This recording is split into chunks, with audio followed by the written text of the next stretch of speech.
Hi all, it's the 25th of October 2023, and of course we're going to have to talk about Hurricane Otis, which really took everyone by surprise. It took the models by surprise, and it slammed into Acapulco. We're getting some very disturbing videos coming out from the city, where this made landfall at what seems to be Category 5 intensity.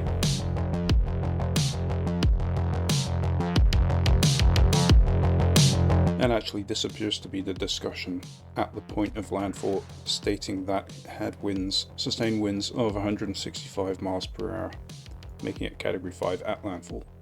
The forecast of this storm was unbelievably bad. It's actually one of the worst, possibly the worst I've ever seen. It is, look at this, this was the forecast back on the 23rd of October for the storm. Not even reaching hurricane intensity in the forecast, let alone Category 5. Pictures are coming up of the devastation in Acapulco. You can see actually the winds have torn off some of the roof sections of major apartment complexes.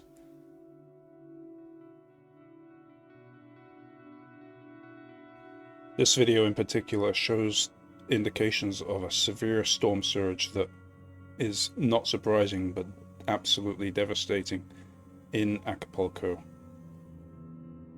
The terrible forecast was certainly a result of poor model performance, but I do want to check back. One of the things you can do in Tropical Tidbits is you can go back in time to see what the models were actually showing, because I didn't check this at the time. So I'm going to check 0 UTC on the 23rd of October before the rapid intensification, and I just want to see how Hurricane Wharf was dealing with this storm. And you can see Hurricane Wharf doesn't bring it to hurricane intensity, and actually, oh yeah, it does eventually, but it makes it do a loop, which is just wrong track, wrong intensity, just wrong. Let's see if it did any better, initializing 12 hours later at 12 UTC on the 23rd of October. Let's go Hurricane Wharf. Let's see. Well, the track is a bit better, and then we've got some intensification to hurricane strength with that purple in there just before landfall. So by 12 UTC on the 23rd of October, Hurricane Wharf was predicting a hurricane, but it certainly wasn't anywhere like a Category 5 or what we've seen. Going another 12 hours forward, are things getting better? This is the 0 UTC 24th of October initialization of Hurricane Wharf. The storm looks pretty similar to the last run, actually, bringing the storm in, and actually, although it reaches hurricane strength, it makes landfall as a tropical storm in this simulation. Still very, very poor. 12 hours later, we had this simulation from Hurricane Wharf. Now we've got a storm that is, well, still, it's a Category 1 landfall at best. In fact, if that's landfall, then it's still tropical storm. So these forecasts are terrible.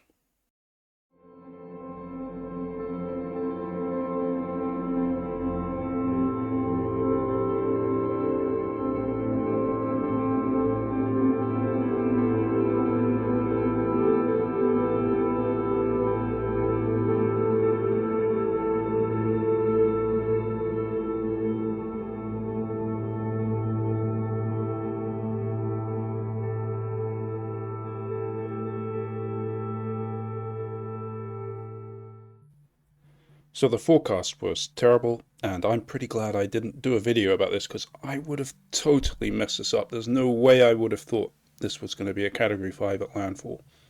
Where did things go wrong, I wonder? Well, one of the things is the ocean. There was a warm pool of water at the coast, which someone has identified, so I'm going to take a look at that. It's worth taking a really broad view at the sea surface temperature anomalies, and if we zoom out a bit, Acapulco is up here, and you can see the massive El Nino. So all of these, anything yellow to red is temperatures above normal, and it's off the scale here because of the El Nino going on. But these warm waters stretch up towards the north and into the region where Otis underwent its rapid intensification. Now the waters were outlined as being above normal in this area, but it's just generally all above normal in the Eastern Pacific, aside from a few tiny patches but below normal. But if you look at the actual temperatures, you'll see that that El Nino area, which is much warmer than normal, is still colder than the Pacific, because it's the differences from normal, and this is usually quite cold. But up here where Otis was, these are where you see the really hottest temperatures. And it looks like the temperatures off the coast, if you look at the scale on the left, you can see that they are over 30 degrees Celsius in most of this area. So very, very warm waters, providing masses of energy and certainly capable of category 5 intensity. But these waters are prior to the event, so I've taken it back to October 15th, and you can see the impact of the previous hurricane, which was Norma, and that moved up towards Baja, cooled the waters. You can see the waters cooling down, but we still were left with this pocket of hot waters near the coast, near Acapulco. I know I'm showing a lot of these discussions in this video, but it is mind-blowing stuff. All right, so okay, look at this. This is at 09 UTC on the 24th of October. Otis has strengthened overnight. There has been significant increase in banding. Forecast strength, predicted strength at the start, 55 knots. That's 09 UTC. Let's go forward. 10 a.m. Initialization, 15 UTC on the 24th. Satellite imagery indicates that Otis has continued to become better organized. Strength, 60 knots, still a tropical storm. Now let's go forward to 4 p.m. CDT. That's initializing at 21 UTC on the 24th. So we're all in the same day now. Otis has undergone very rapid intensification today, and I became apparent on visible satellite imagery only a few hours ago, etc., etc. 110 knots. I mean, you can't make this stuff up. Just a crazy change in events. And then as we go forward, and we're looking at 0 UTC on the 25th, we're now up to 125 knots, and now the National Hurricane Center have the storm intensifying to category 5 intensity.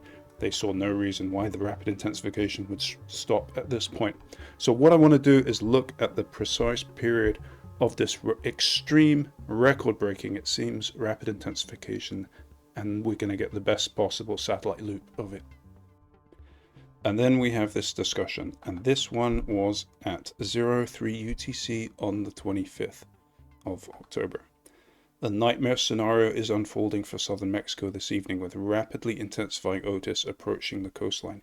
Satellite images show that Otis has continued to intensify, with Dvorak estimates 130 to 145 knots during the past few hours. So at their initialization now, it's 140 knots.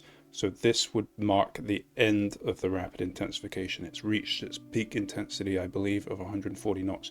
So I think we're looking at, we want to get the satellite loop of the 12 hours leading up to 03 UTC on the 25th. So this is the loop. It's a bit jumpy because I could only set it to 30-minute interval, because that's about all I can handle on this connection. But hopefully I will put something on Twitter that has it at a higher resolution once I've worked through the images. But this ends at 03 UTC 25th of October. That's when NHC, National Hurricane Center, had the storm at 140 knots sustained. The beginning of the loop, the storm was a strong tropical storm according to the National Hurricane Center, 60 knots. So during this 12-hour period, the storm increased in intensity by 40 plus 40 knots. That's 80 knots, 80 knots. So it went from 60 knots, intensified by 80 knots, ended up 140 knots. So I'm going to leave it at that for the moment while we try to grapple hold of these facts regarding this incredible storm.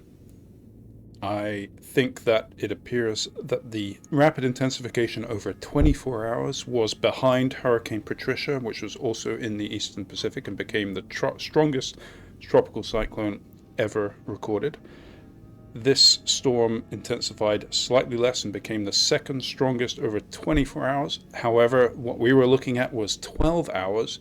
It intensified 95 knots over 24 hours, but 80 knots over just 12 hours. That's at least what it appears to me.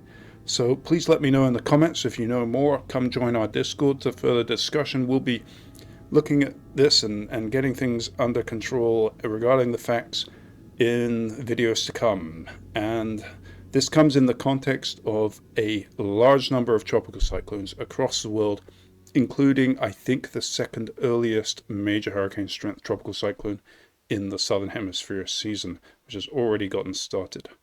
Anyway, see you in the next one.